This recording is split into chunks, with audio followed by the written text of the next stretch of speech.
All right, you knew this was just a matter of time. The Senate Intelligence Committee has just asked former FBI Director James Comey to appear before closed and open sessions and seeking more info from the acting director, Annie McCabe. Now, no indication from either gentleman whether they will follow on that. You might recall that the same committee, the Intelligence Committee, had asked for Comey to testify in a closed-door hearing. He said he would prefer it be an open venue.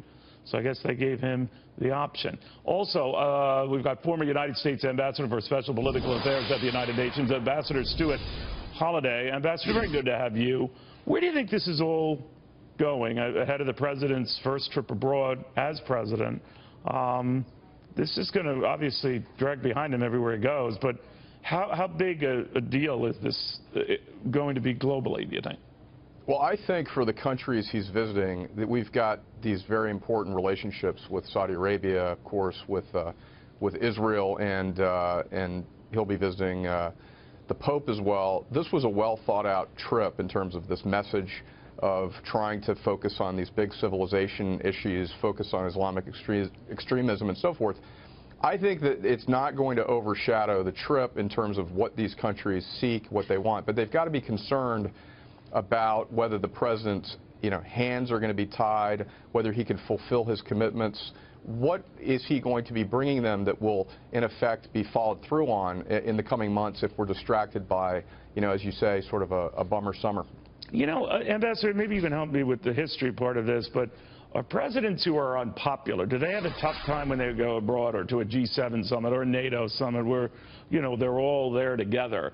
Normally, I can remember many times when Ronald Reagan, of course, soaring in the polls, not every year, but on those years, more people gravitate to you if you're doing okay, fewer when they're not. And I think even of John Kennedy, after the success and how he handled the Cuban Missile Crisis, totally different reaction to him abroad, particularly in Germany, on Berliner speech. But what do you make of that?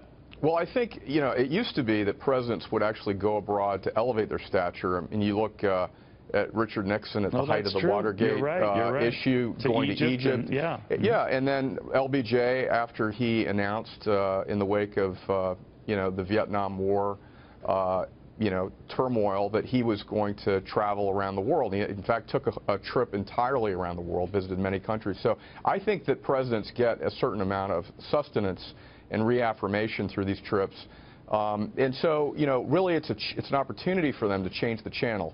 The real question is if there's going to be bombshells sort of real-time unfolding. I don't know what the timing of these Senate Intelligence or the House Intelligence Committee hearings are, but if those hearings are held during the trip, that could be very problematic. I know this is maybe not the direct question as an ambassador to soil himself in political matters, but do you think that a number of Democrats have been insisting they want hearings and on and on and on, and one Republican had blasted, you're trying to run out the clock. In other words, you're trying to push back things like tax cuts and health care because this is all about torpedoing the Trump agenda. And it will work, because if you are pushing it back in the next year, that makes it much tougher for Republicans to do. They don't have a lot of wiggle room in the Senate. We mentioned earlier on this show Senator John McCain, Lindsey Graham among the early critics to say this concerns us. So where there's that little wiggle room to get what you want done on a simple majority, does that then imperil the Trump agenda, period?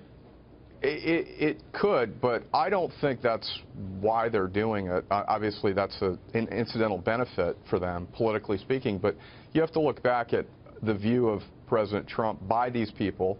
Over a long period of time, it's been very consistent.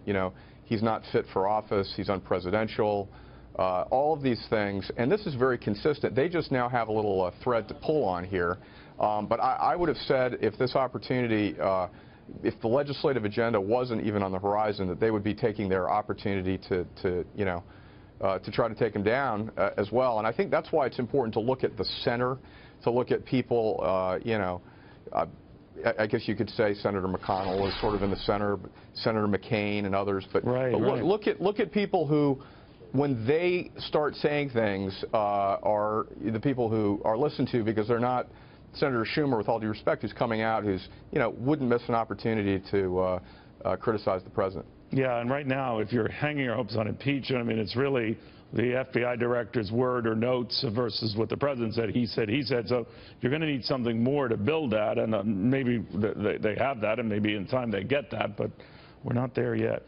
Ambassador, thank you so much. Thanks a lot, Neil. All right.